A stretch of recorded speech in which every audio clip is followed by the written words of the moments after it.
Puji Tuhan, jumpa lagi dalam kanal YouTube Keluarga Philadelphia, dan kali ini kita bertemu dalam konten Spaza musim yang ketiga, di mana musim yang ketiga ini membahas tentang keadaan gereja di akhir zaman. Mari kita berdoa terlebih dahulu.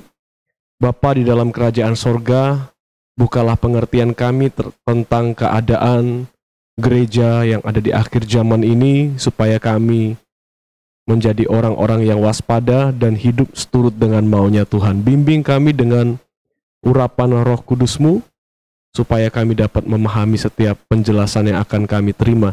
Dalam nama Tuhan Yesus Kristus, kami berdoa, haleluya, amin. Ya, di sesi yang ketiga ini kita masuk pada bagian yang pertama. Kalau saudara lupa, saudara bisa lihat pada Spaza, konten Spaza sesi yang kedua ya, minggu lalu.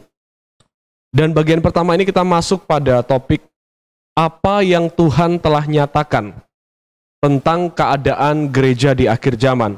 Ada 3 bagian besar dalam apa yang Tuhan telah nyatakan. Bagian yang pertama adalah Tuhan menyatakan mengenai pengajar yang menyimpang. Bagian yang kedua, Tuhan menyatakan mengenai keadaan orang-orang saleh yang palsu. Dan yang ketiga, Tuhan menyatakan perihal persekutuan yang tidak sehat. Ya, dari ketiga itu kita masuk pada bagian yang pertama, pengajar yang menyimpang. Dan pengajar yang menyimpang dalam hal ini kita sudah pelajari soal gereja yang benar dan gereja yang sesat, di mana gereja yang benar itu ada dua bagian. Di dalam gereja yang benar ada gereja yang sehat dan gereja yang tidak sehat. Sekalipun gereja itu mengaku pokok-pokok iman rasuli, tetapi pengakuannya itu tidak secara otomatis membawa kesehatan pengajaran ya dan gaya hidup. Itu soal gereja, tetapi soal pengajar yang menyimpang itu bisa berarti 2 hal.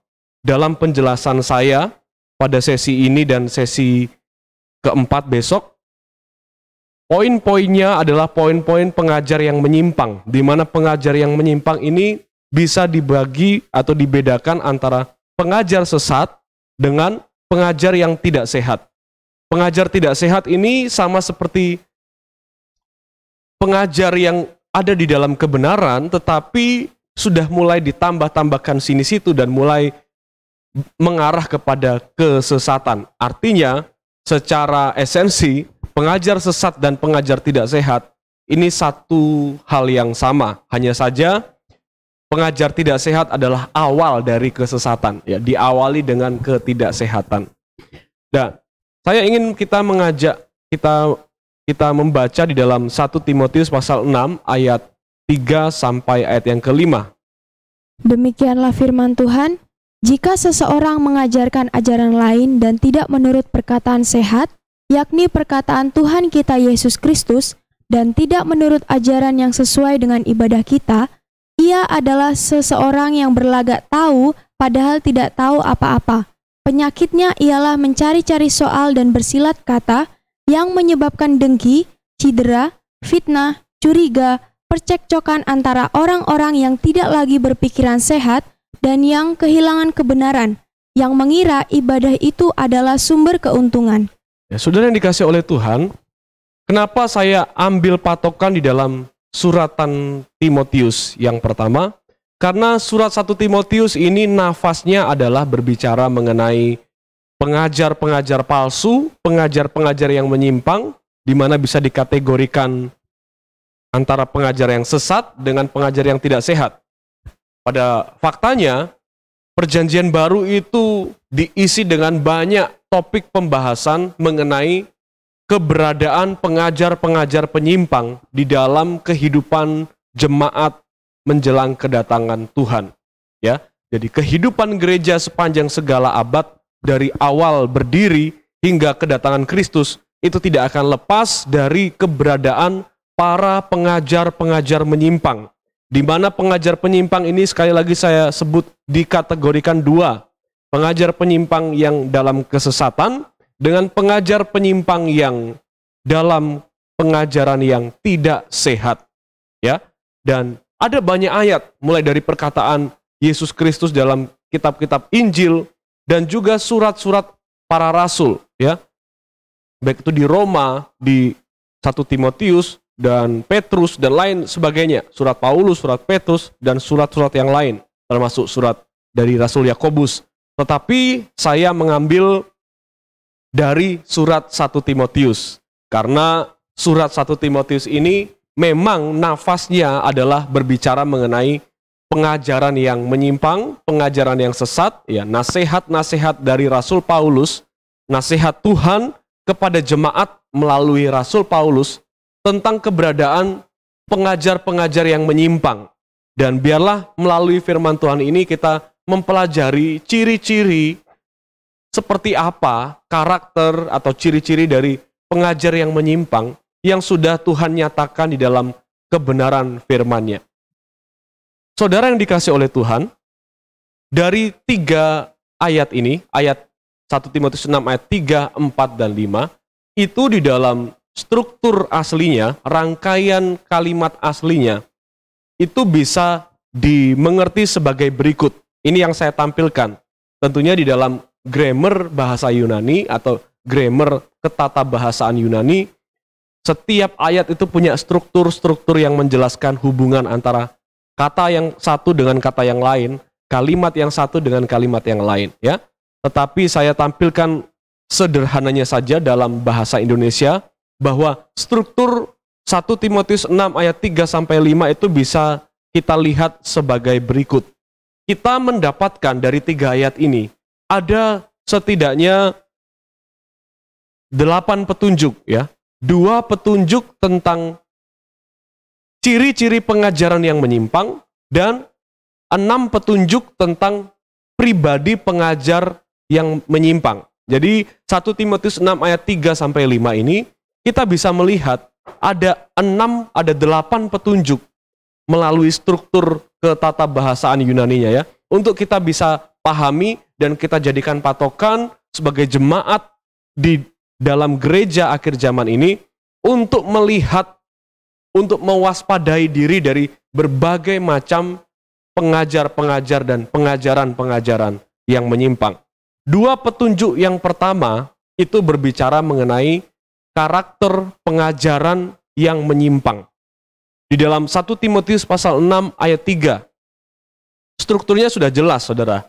Dan di dalam struktur itu ternyata ada dua pokok pembahasan soal karakter pengajaran yang menyimpang, yang bisa kita kenali dan bisa kita jadikan patokan atau acuan untuk menilai setiap pengajaran yang bertebaran di mana-mana selama kita hidup.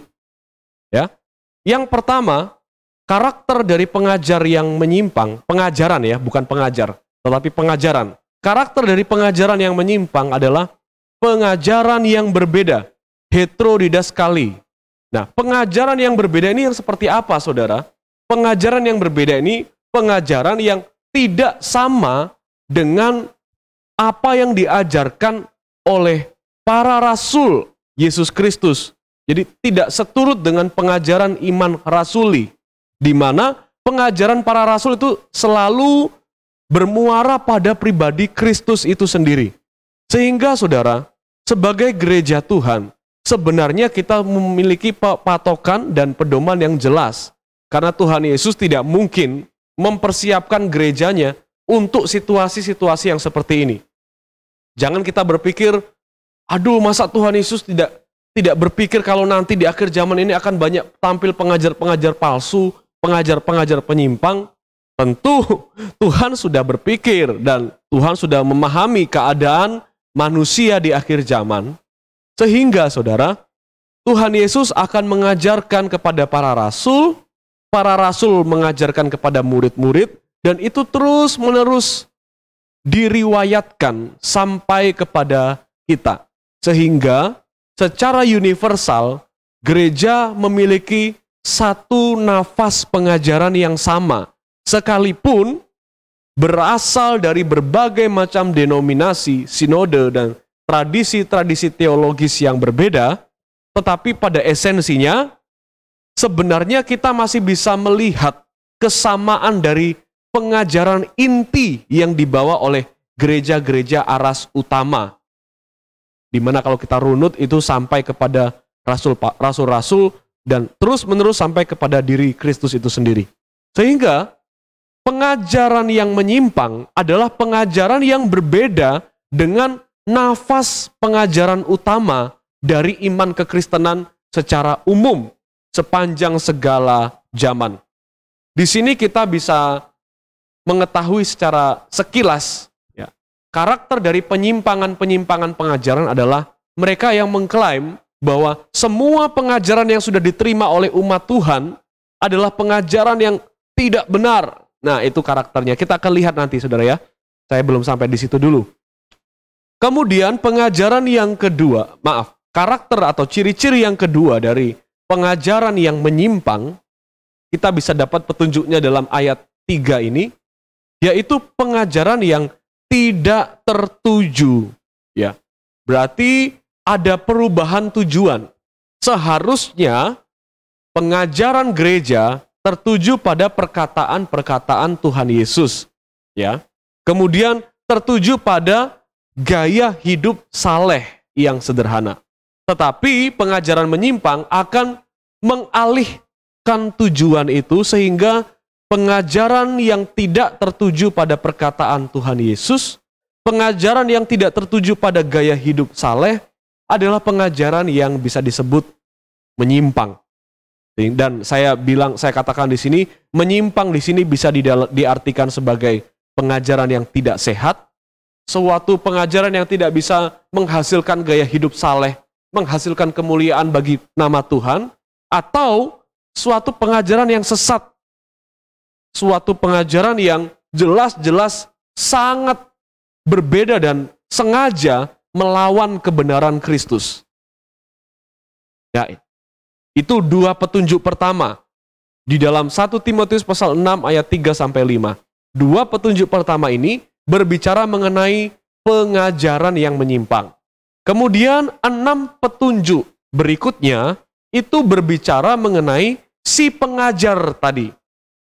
Ya, pengajar yang menyimpang ini. Dalam 1 Timotius pasal 6 ayat 4 sampai yang kelima. Pribadi si pengajar yang menyimpang ini itu bisa, dan ini saudara diambil juga dari struktur tata bahasa Yunaninya, tidak dalam bahasa Alkitab terjemahan yang kita miliki. Jadi di dalam struktur bahasa Yunani, di situ terlihat dengan jelas ada 6 karakter. 6 karakter yang bisa kita jadikan petunjuk untuk melihat, oh ini diindikasikan sebagai seorang pengajar yang menyimpang. Ya, yang pertama secara cepat saja adalah dia yang terlihat menyombongkan diri, padahal tidak tahu apa-apa, tetapi mengajak debat dan bersilat kata. Ya, saya sampaikan dulu garis besarnya. Kemudian yang kedua, tampak iri hatinya. Jadi tendensi setiap khotbah dan pengajarannya, itu kita bisa tangkap ada unsur-unsur iri hati. Kemudian suka berselisih karena jiwa dari penyimpangan itu merasa berbeda dengan pengajaran yang kebanyakan kita terima sebagai orang Kristen, maka mereka cenderung suka berselisih dengan banyak orang, ya. Kemudian mereka suka memfitnah, kemudian mereka dibalut dengan omongan-omongan mereka, khotbah-khotbah mereka dibalut dengan kecurigaan yang jahat. Bukan kecurigaan yang bisa mendatangkan kebaikan, tetapi kecurigaan yang menggiring orang untuk membenci orang lain. Membenci orang-orang Kristen yang berbeda dengan dirinya. Kemudian dia gemar bertengkar, di mana pertengkaran yang keluar dari mulutnya, ya secara verbal, itu bisa merusak pikiran si pendengar. Dan juga menggelapkan kebenaran bagi pendengar yang mendengar ucapan dari si pengajar menyimpang tadi. Kalau dilihat ayat yang ke-6 ini, dampaknya cukup krusial bagi telinga jemaat-jemaat Tuhan di akhir zaman, ya. Di mana ucapan-ucapan mereka yang mereka tebarkan melalui mimbar-mimbar khotbah-khotbah itu bisa merusak pikiran dan membuat si pendengar itu buta terhadap kebenaran. menggelapkan kebenaran yang ada. Ya, dari 8 petunjuk ini saya jadikan 14 poin, 14 karakter, 14 ciri-ciri yang bisa kita lihat dari seorang pengajar yang menyimpang. Ya, karena kan ini topiknya yang kita bahas kan pengajar yang menyimpang. Nah, dari 1 Timotius pasal 6 ayat 3 sampai 5 ini, dengan 8 petunjuk yang kita sudah dapatkan dari struktur tata bahasa Yunaninya, saya secara pribadi menarik poin menjadi 14 penjelasan. Di mana 14 poin ini adalah penjelasan-penjelasan saya tentang 8 petunjuk ini. Artinya apa? Artinya sebenarnya poin-poin yang saudara bisa ambil dari 8 petunjuk ini sangat variatif. Tergantung bagaimana cara saudara melihat 8 petunjuk ini ya. Mulai dari 2 petunjuk pertama ini dengan 6 petunjuk yang berikutnya. Ya, jadi poinnya sebenarnya variatif. Bermacam-macam, bisa 15 poin, bisa 20 poin, terserah sesuai dengan petunjuk yang ada. Tetapi saya secara pribadi menarik penjelasan menjadi 14. 14 poin atau 14 ciri-ciri pengajar yang menyimpang di gereja akhir zaman. 14 ciri-ciri ini saya bagi menjadi 2 bagian ya. Jadi pada sesi ini saya jelaskan 7 bagian pertama, sesi yang keempat saya jelaskan 7 bagian yang kedua. Ya. 7 ciri-ciri pertama dari seorang pengajar yang menyimpang itu apa? Yang pertama, dari 8 petunjuk tadi ya, seorang pengajar yang menyimpang mengajarkan firman Tuhan yang selalu berpedoman pada perkataan pendahulunya. Saudara bisa mulai ambil ini untuk saudara menjadikan acuan ya, untuk mendengar bagaimana seorang pengajar itu menyampaikan ajarannya, penjelasan terhadap firman Tuhan. Jadi dia akan mengajarkan firman Tuhan dengan selalu, garis bawahi kata selalu itu ya, selalu berpedoman pada perkataan pendahulunya. Penjelasan firman Tuhan dari pendahulu sinodenya yang diambil dari mimpi atau mimpi pribadi atau penglihatan-penglihatan pribadi dari pendiri sinode, pendiri gerejanya, pendiri alirannya, pendiri tradisi teologisnya. Dia tidak akan terbuka untuk mengambil kutipan-kutipan dari perkataan-perkataan orang lain.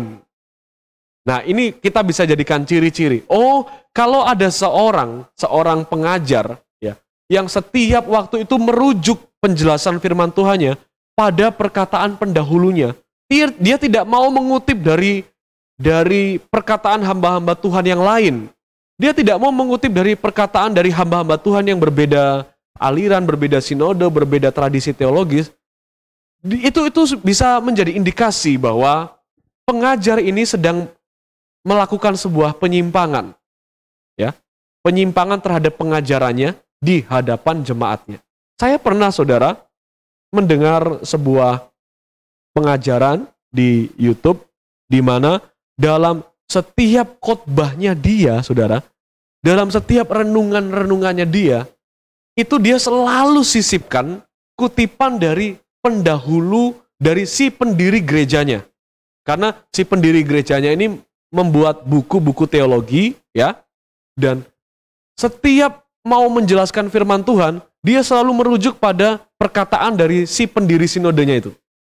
Itu ada, saudara, itu ada. Saudara bisa melihat ya, sedikit-sedikit sampai saya gemas gitu ya. Kemudian saya kasih komentar, kenapa kok tidak mengutip dari perkataan hamba Tuhan yang lain, atau tidak merujuk saja pada perkataan Kristus sendiri?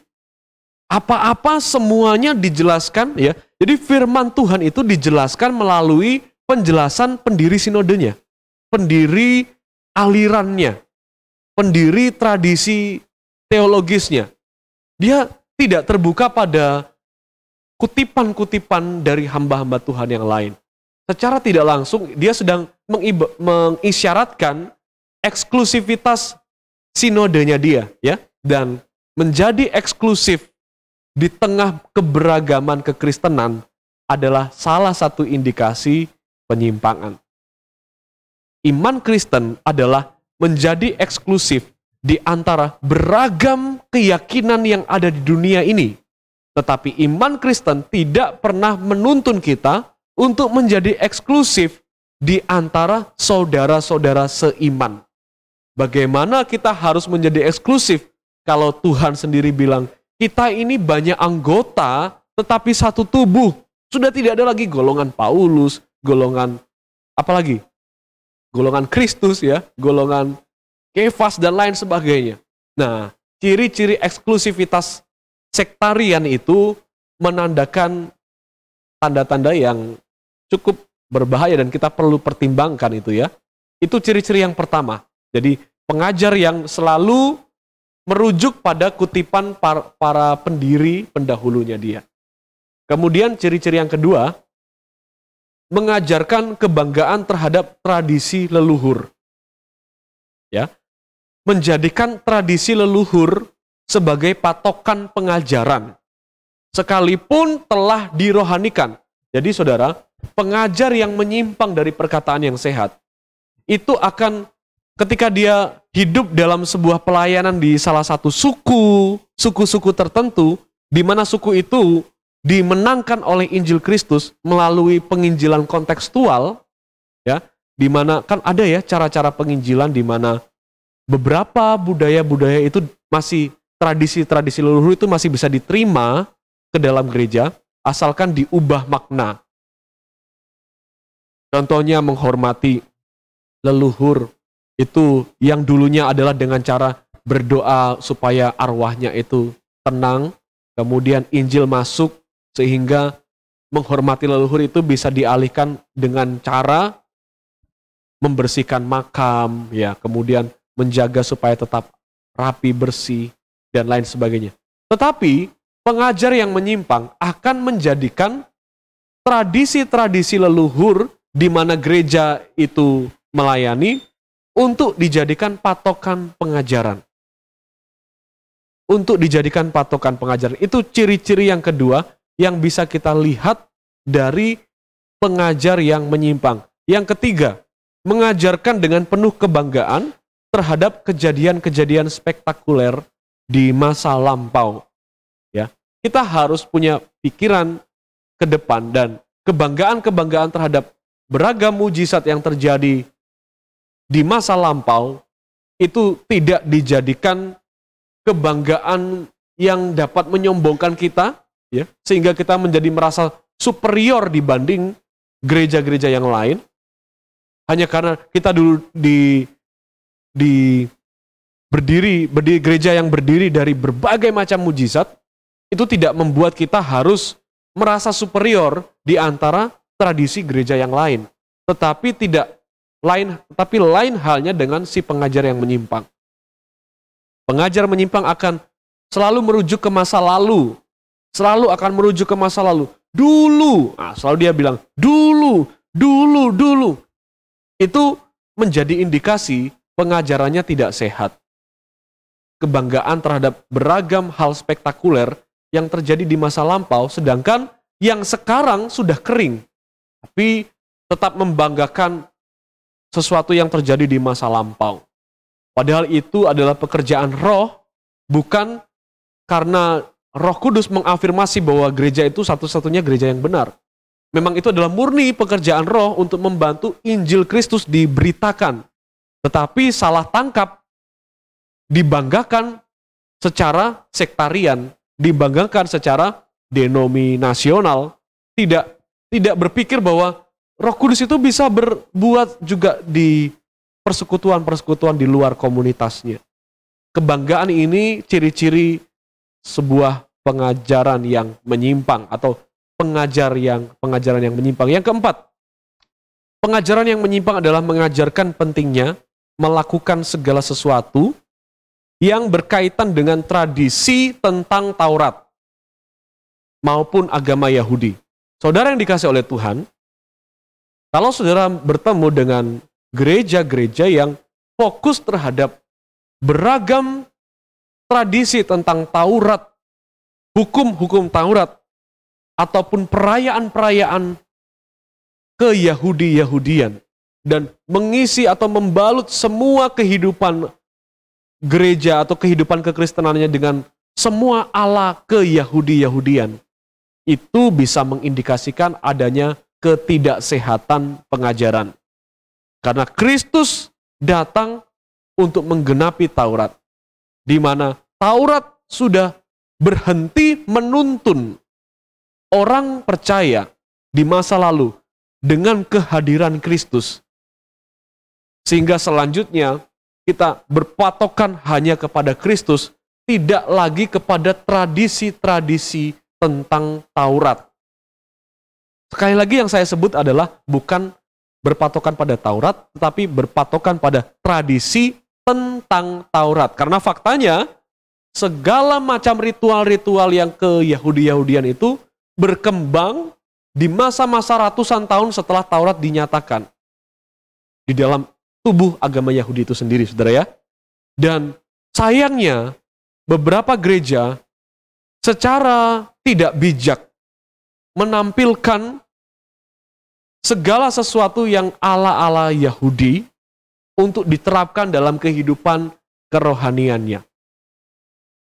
Apalagi kita adalah goyim. Kita adalah orang-orang yang bukan keturunan Israel secara jasmani. Ya, itu ciri-ciri yang keempat. Ciri-ciri yang kelima, seorang atau pengajaran yang menyimpang, yaitu mengajarkan hal yang tidak membuat jemaat memiliki gaya hidup sederhana dalam mengikut Tuhan. Nah, saudara jangan salah tangkap, gaya hidup sederhana ini bukan dalam artian nggak boleh pakai mobil mewah, nggak boleh punya rumah mewah, nggak boleh punya kekayaan, nggak boleh beli baju yang bagus. Bukan seperti itu ya. Maksudnya gaya hidup sederhana dalam mengikut Tuhan itu begini, saudara. Orang-orang yang mengajarkan segala sesuatu tentang yang ada kaitannya dengan Taurat, cenderung akan, dalam tanda kutip, memperumit gaya hidup kekristenan. Sehingga kehidupan kekristenan mereka cenderung tunduk pada beragam macam aturan. Harus pakai ini, harus begini, harus begini, harus begini. Nah, ini adalah ciri-ciri pengajaran yang tidak sehat. Padahal Tuhan sendiri katakan, pengajaran yang sehat itu pengajaran yang bisa membawa gaya hidup. Maksudnya begini, saudara. Pengajaran yang sederhana yang bisa ditangkap jemaat dalam keadaan mereka sebagaimana mereka adanya. Jadi pengajar atau gaya hidup sederhana ini bisa dikatakan seperti pengajaran yang mengajak jemaat rajin berdoa, pengajaran yang mengajak jemaat untuk rajin membaca firman Tuhan, mendengarkan firman Tuhan, bersekutu, melayani Tuhan di gereja. Ini yang dimaksud gaya hidup sederhana. Tidak perlu dibalut dengan beragam macam aturan-aturan ala-ala Yahudi. Ini yang bisa membatasi kita, mana gereja yang sehat, mana pengajaran yang sehat, dan mana pengajaran yang tidak sehat. Jangan sampai kita yang sudah dimerdekakan oleh Kristus, diikat kembali oleh beragam macam aturan yang ada bau Taurat. Apalagi aturan-aturan itu diajarkan untuk kepentingan keselamatan. Waduh, saudara yang dikasih oleh Tuhan. Mengajarkan aturan-aturan tertentu demi keselamatan jiwa. Di dalam 1 Timotius 4 ayat 3 misalnya, menegakkan hukum halal haram soal seksualitas dan halal haram soal makanan. Halal haram soal seksualitas ini misalnya tidak boleh berjabat tangan, kemudian tidak boleh mengobrol antara wanita seperti pengajaran seperti bukan muhrim, kamu bukan muhrimku, seperti ini nih, bukan muhrimnya. Nah, seperti itu, saudara. Itu dibawa ke gereja dengan tujuan ketika kita menaatinya, kita akan memperoleh keselamatan. Soal hukum halal haram, soal makanan, itu juga ketika diterapkan untuk keselamatan jiwa, adalah pengajaran yang patut kita pertanyakan kesehatannya. Ada gereja-gereja yang menerapkan hukum halal haram, hukum kosher tentang makanan ya, kosher makanan itu ya. Kita perlu bertanya, bagaimana jika seseorang lalai dengan melaksanakan hukum halal haram soal makanan? Bagaimana dengan mereka-mereka yang percaya Yesus Kristus tetapi makan makanan yang dianggap oleh hukum-hukum agama Yahudi sebagai makanan yang haram? Apakah iman kepada Kristus itu masih kurang atau bisa digagalkan hanya karena makan makanan yang dianggap oleh orang Yahudi sebagai makanan yang haram? Nah, itu kita perlu pertanyakan bahwa keselamatan itu datang karena iman kepada Kristus. Itu bukan hasil usaha kita, tetapi pemberian Allah. Lalu bagaimana dengan aturan-aturan yang seperti ini? Itu patut kita pertanyakan ya. Pengajaran-pengajaran yang menegakkan hukum halal haram demi keselamatan jiwa, itu patut kita pertanyakan. Dan yang ketujuh, mengajarkan pemberontakan terhadap negara dan gereja, bahkan sekalipun karena alasan ketidaklayakan para pemimpin. Jadi ada seorang pengkhotbah yang menyoroti pemimpin gereja yang dia menjadi satu rumah dengan dia, kemudian mengajak jemaat untuk melawan otoritas gereja di mana mereka ada, yang mengajak jemaat untuk melawan otoritas pemerintahan. Ini adalah ciri-ciri dari pengajar yang menyimpang. Kenapa bisa dikatakan demikian? Saudara, lihat ini. Seorang raja ya yang memerintah pada waktu Rasul Petrus melayani Tuhan. Siapa yang tidak kenal Kaisar Nero ya? Saya bagikan dulu beberapa riwayatnya. Kaisar Nero, kaisar yang mengambil seorang anak laki-laki bernama Sporus. Kemudian anak laki-laki ini dikebiri dan si anak laki-laki ini dinikahi sama Nero. Dijadikan dalam tanda kutip istri. Itu tingkah lakunya Nero sebagai seorang pemimpin negara di zaman Rasul Petrus. Kemudian dia adalah seorang pemimpin yang berselingkuh dengan ibunya sendiri. Lalu kemudian membunuh ibunya dan membunuh istrinya. Kemudian dia menikahi semua istri dari pejabat-pejabat istana. Betapa bejatnya seorang pemimpin negara ini. Bahkan dia adalah pemimpin yang membakar ibu kotanya sendiri, kota Roma, dan menuduh orang Kristen yang melakukannya, sehingga semua orang Kristen dijatuhi hukuman mati pada waktu itu. Sekarang saya mengajak saudara berpikir, kita semua berpikir, untuk pemimpin yang punya riwayat seperti ini, apa sikap saudara terhadap pemimpin yang seperti ini? Saudara punya pemimpin yang secara seksual, secara moralitas itu kacau balau. Bahkan model kepemimpinannya itu sangat bejat. Dan Rasul Petrus adalah hamba Tuhan yang hidup melayani di bawah pemerintahan Kaisar Nero. Apa yang Rasul Petrus katakan kepada jemaat? Ayo, apa yang Rasul Petrus katakan kepada jemaat terhadap pemimpin negaranya? Ini yang Petrus katakan. Hormatilah raja. Wow. Saudara yang dikasihi oleh Tuhan. 1 Petrus 2 ayat 13-14 ya. Hormatilah raja. Ini tentu sesuatu yang di luar out of the box ya saudara ya. Bagaimana kita harus menghormati raja yang demikian, tetapi firman Tuhan katakan hormatilah raja. Roma 13 ayat 4, tiap-tiap orang harus takluk atau tunduk kepada pemerintah, otoritas yang di atasnya. Sebab tidak ada pemerintah yang tidak berasal dari Allah, dan pemerintah-pemerintah yang ada ditetapkan oleh Allah. Pemerintah di dalam ayat ini itu juga berbicara tentang otoritas, bukan hanya pemerintah negara, tetapi juga pemerintahan gereja, otoritas gereja. Dan setiap orang yang ada di bawah pemerintahan itu harus tunduk kepada otoritas yang di atasnya, bukan karena ketundukan kita berpusat pada pribadi si pemimpin kita, tetapi ketundukan kita kepada pemimpin itu berpusat pada wewenang yang mereka terima dari Allah. Sehingga saudara, jemaat Kristus dimanapun kita berada, ketika kita tunduk pada pemimpin kita, baik gereja maupun pemimpin negara, sebenarnya kita sedang menghormati keputusan Allah untuk mengizinkan mereka memimpin atas kita. Ini bukan soal apakah pemimpin itu layak untuk dihormati dengan asumsi layak tidak layaknya ini kita ukur dari moralitasnya, kemudian dari perkenanannya dia kepada Tuhan. Ngapain menghormati pemimpin yang bejat seperti itu?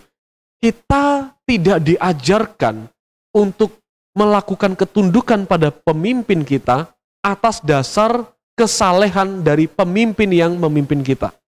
Kita dituntun untuk tunduk pada otoritas yang di atas kita atas dasar wewenang Allah yang ada di balik kepemimpinan mereka. Karena pemerintahan yang ada ditetapkan oleh Allah, maka menghormati mereka adalah juga menghormati Allah. Yang pertama, alasan kita tunduk pada pemimpin adalah karena mereka ditetapkan oleh Allah. Barulah kita menghormati mereka karena sikap hidup mereka. Kalau mereka adalah memang pemimpin yang baik, secara pribadi kita patut menghormati kebaikan-kebaikannya. Tetapi kalaupun kita tidak menemukan kebaikan, keteladanan dari pemimpin kita, firman Tuhan tidak pernah mengajarkan pemberontakan. Bahkan Martin Luther tidak pernah punya pikiran untuk keluar dari gereja Katolik. Hanya karena dia protes terhadap kepemimpinan gereja Katolik pada masa itu tidak membuat Martin Luther keluar dan juga menghasut jemaat-jemaat untuk mengikuti dia. Itu bukan tujuan Martin Luther untuk menyampaikan protesnya terhadap gereja pada masa itu. Hamba Tuhan yang mengajarkan pemberontakan, ketika ada ketetapan pemerintah, kebijakan pemerintah, kemudian hamba Tuhan ini menggiring opini jemaatnya untuk melawan aturan pemerintah itu. Ketika ada gereja, pemimpin gereja yang tidak punya hubungan yang baik dengan si hamba Tuhan ini, kemudian hamba Tuhan ini menghasut jemaat untuk keluar dari rumah sinodenya, mengajarkan jemaat untuk melawan pemerintahan di atas dari si hamba Tuhan itu, maka itu adalah pengajar yang menyimpang. Pengajar yang tidak sesuai dengan spirit kasih Kristus. Yang tidak mengajarkan jemaat karakter ketundukan. Bagaimana dia bisa tunduk kepada Allah jika kepada manusia dia tidak bisa melakukannya? Dan untuk alasan apa kita tidak bisa melakukan ketundukan kepada manusia? Apakah karena mereka lebih buruk daripada kita? Padahal iman Kristen mengajarkan tidak ada yang baik, hanya Allah yang baik. Dan semuanya diselamatkan oleh karena anugerah Allah. Lantas mengapa kita tidak mau taat sama pemimpin? Hanya karena kita temukan mereka dalam tanda kutip kurang kudus. Dalam tanda kutip kurang kudus. Ya, mari kita mengakhiri sesi yang ketiga ini di dalam doa. Kami mengucap syukur Tuhan Yesus, kami sudah mengenal 7 karakter atau 7 ciri-ciri dari pengajar yang menyimpang, yaitu pengajaran-pengajaran yang menyimpang dari si pengajar palsu. Biar kiranya Tuhan tuntun kami terus dengan kebenaran firman-Mu, supaya kami semakin menjadi anak Tuhan yang waspada dan hidup takut akan Tuhan dengan berpatokan pada seluruh kebenaran firman Tuhan. Di dalam nama Tuhan Yesus Kristus, kami mengakhiri sesi ini. Haleluya, amin. Puji Tuhan, kiranya kasih Kristus menyertai kita senantiasa. Amin.